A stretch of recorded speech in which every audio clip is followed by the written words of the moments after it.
In 2018, a 34-year-old software engineer named Pete published his final ever work update online.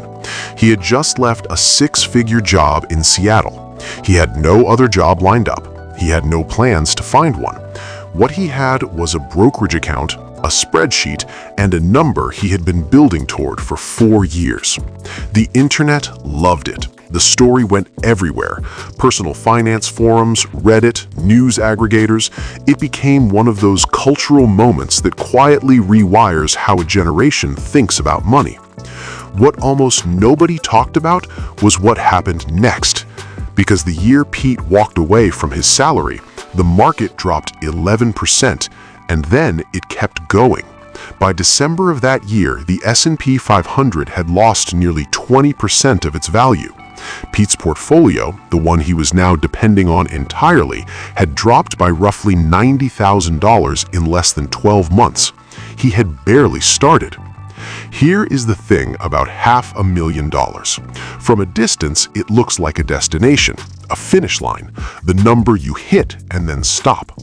But up close, when it is the only thing standing between you and a real problem, it starts to look a lot more like a tightrope. This video is about that tightrope, about what $500,000 actually does when you ask it to replace your entire income forever, starting now. About why the math is simpler than you think in one direction and more terrifying than you think in another.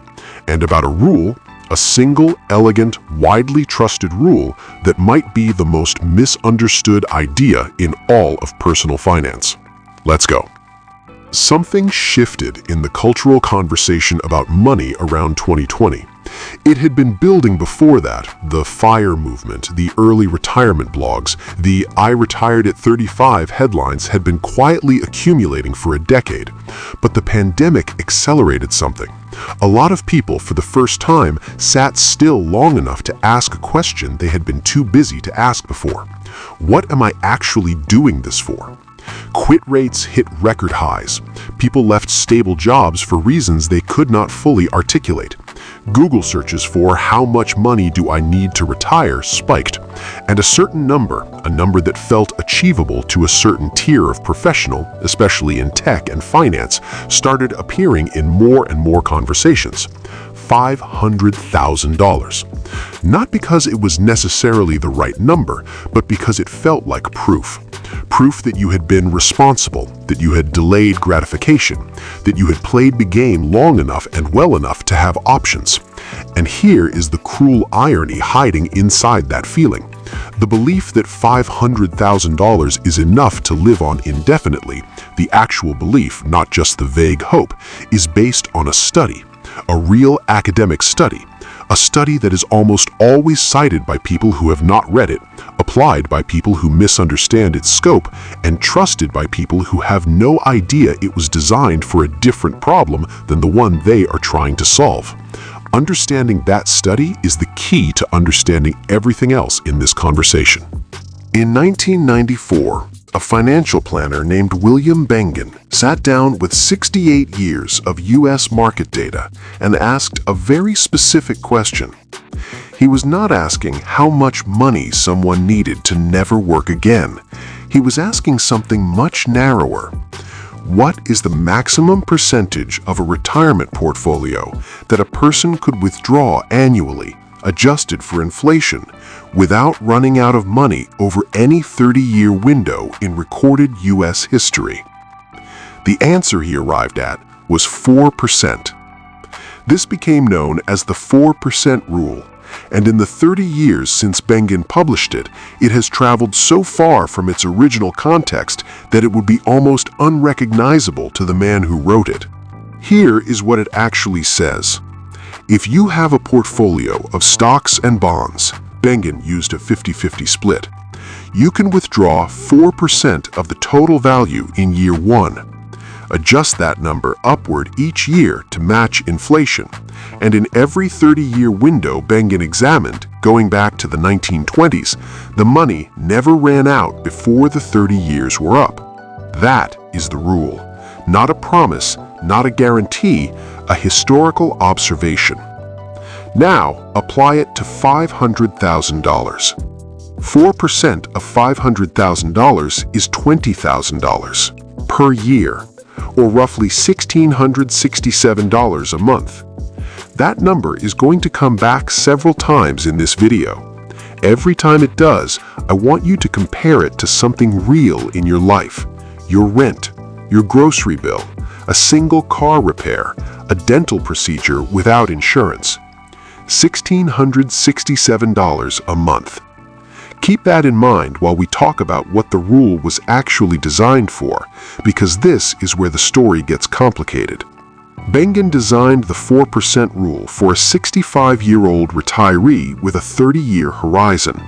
Someone who had worked a full career, had Social Security income coming, potentially had a pension, and needed their portfolio to supplement those things for 3 decades before dying.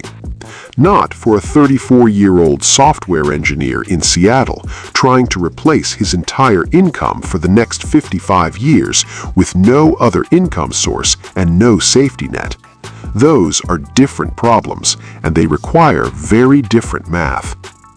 Let's run the actual numbers.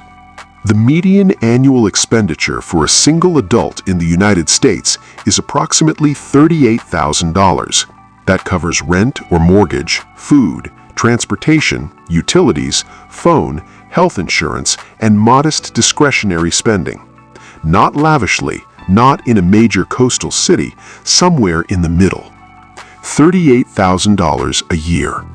To generate $38,000 a year using the 4% rule, you need $950,000, not $500,000, nearly $1 million.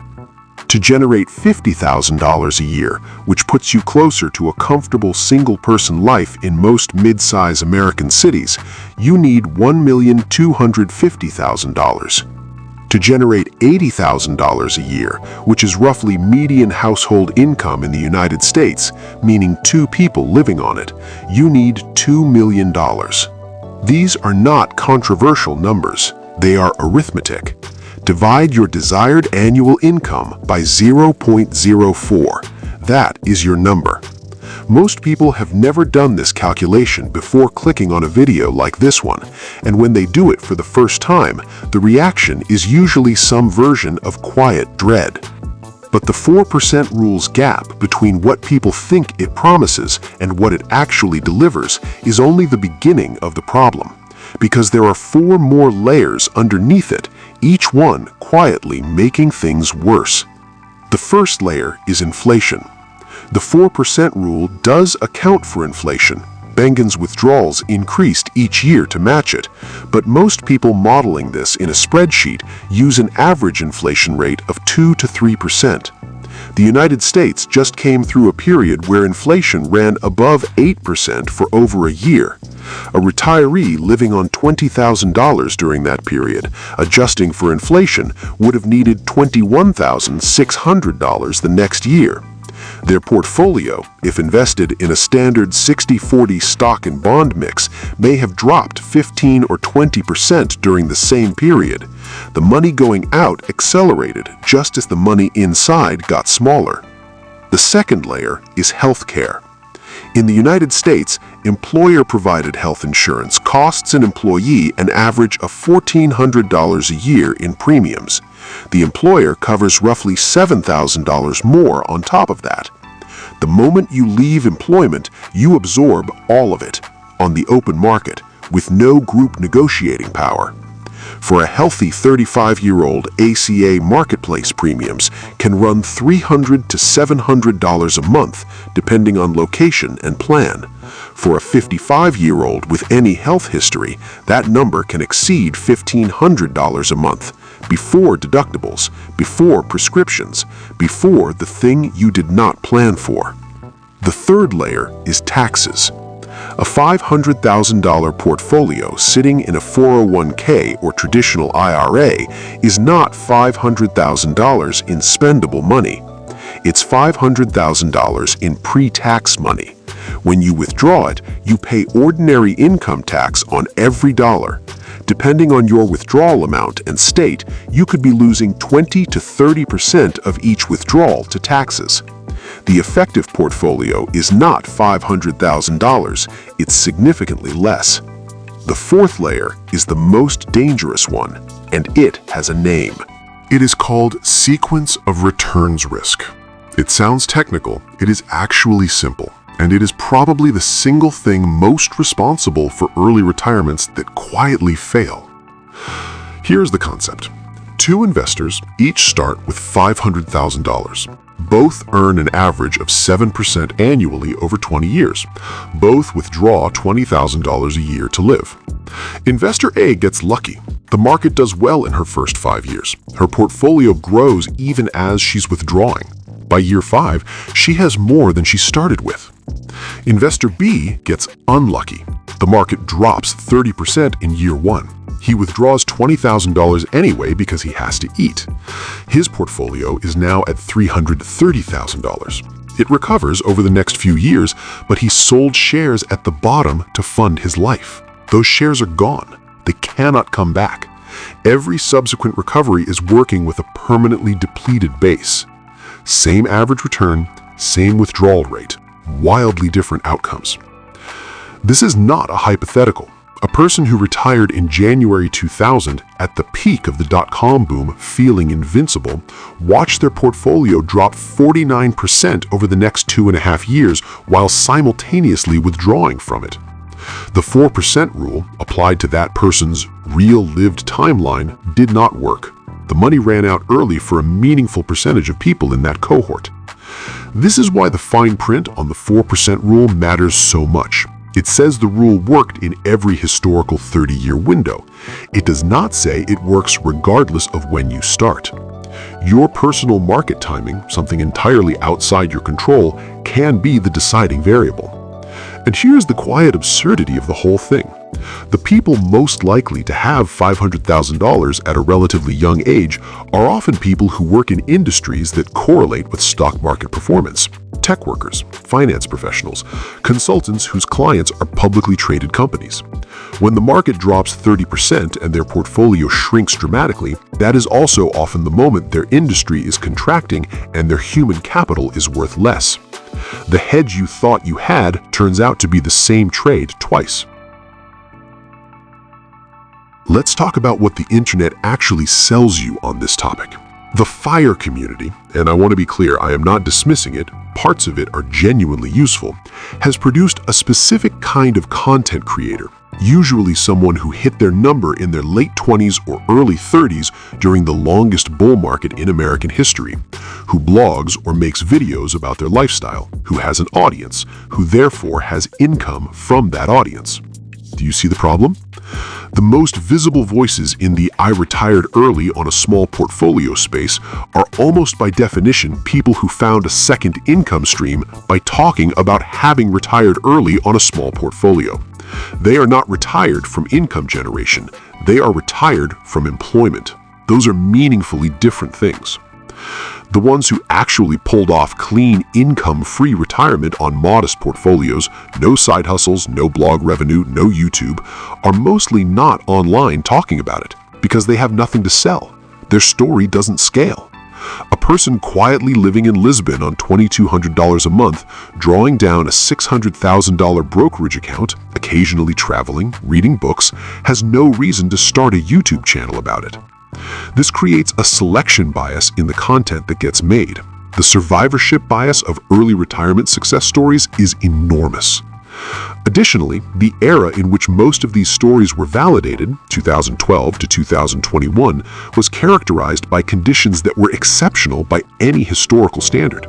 Near zero interest rates made bonds and equities both behave unusually. Tech stocks compounded at rates that, if you told a 1970s economist about them, they would have assumed were a typo.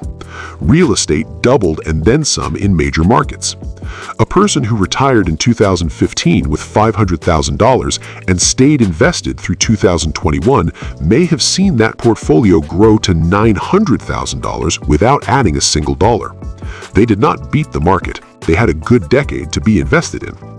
That decade may not be the reference point for the next 20 years. It may be, But using it as your baseline for a plan that requires 60 years of holding is a form of optimism that the math does not necessarily support. So what does a person with $500,000 actually do? Realistically, practically, without wishful thinking or geographic fantasies as the centerpiece of the plan. The first thing is to stop treating $500,000 as a binary. Either it's enough or it isn't. It is a tool. And like any tool, what it can do depends entirely on how you use it. $500,000 in dividend-focused equities generating a conservative 3% annual yield produces $15,000 in cash without selling a single share. Not a retirement, but a meaningful supplement. $500,000 deployed as a down payment on a small multifamily property in a secondary market managed conservatively can generate $18,000 to $20,000 annually in net rental income, while the underlying asset potentially appreciates. $500,000 in I-bonds and treasury ladders during high inflation periods generated 5 to 6% in recent years with essentially no risk. Short-term, but real money. The people who make $500,000 work are almost always doing some version of this, not putting everything into a single vehicle and applying a single rule and hoping the sequence is kind to them. They are building income from multiple sources, keeping flexibility built in, and treating their portfolio as a system rather than a number. They're also honest about the spending side in a way that early retirement content rarely is. The people who sustain this long-term are people who have genuinely reconstructed their cost of living, not pinched and miserable, but genuinely uncoupled their sense of self-worth from their consumption level. That is harder than it sounds in a culture that measures success in square footage and business class upgrades. Here is what this conversation is actually about underneath the math. The question of whether $500,000 is enough is really a question about risk, about how much uncertainty a person can metabolize, about whether the feeling of security a large bank balance provides is the same thing as actual security, and about what exactly you are walking away from when you walk away from a paycheck. Most people who think seriously about early retirement are not trying to do nothing. They are trying to reclaim time, discretion over their schedule, the ability to say no to things that drain them. Those are legitimate, worthwhile goals, and they are achievable in many cases well before you have $500,000, with the right job, the right negotiation, the right structure. The problem with centering the entire plan on a single number is that it defers everything. You are not living differently until the number is hit, and then when the number is hit, the number turns out to be slightly wrong, or the sequence of returns turns out to be unkind, and you recalibrate to a new number, and the goalposts keep moving, and the freedom you were building towards keeps retreating. There's a version of financial independence that is genuinely available to people with far less than $500,000, and a version that requires far more. The honest work is figuring out which version you actually need, not which version you can make sound achievable in a 12-minute video. $500,000 is not nothing. It is also not, for most people in most places, enough to do nothing else. Not permanently, not safely, not without conditions. What it is, truly, honestly, is leverage. It is optionality. It is the kind of cushion that changes what conversations you are able to have with an employer, what risks you are able to take on a new idea, how long you can afford to be between things without panic shaping your decisions. That's real. That matters. That is worth building towards with genuine seriousness. But the version where you hit $500,000, close the laptop, and spend the next 50 years in comfortable, worry-free idleness, that version requires either a number that is substantially higher, a life that is substantially cheaper, or a level of faith in market timing that no spreadsheet can fully justify. The real question is not whether $500,000 is enough. The real question is enough for what, and whether you have been honest with yourself about the answer.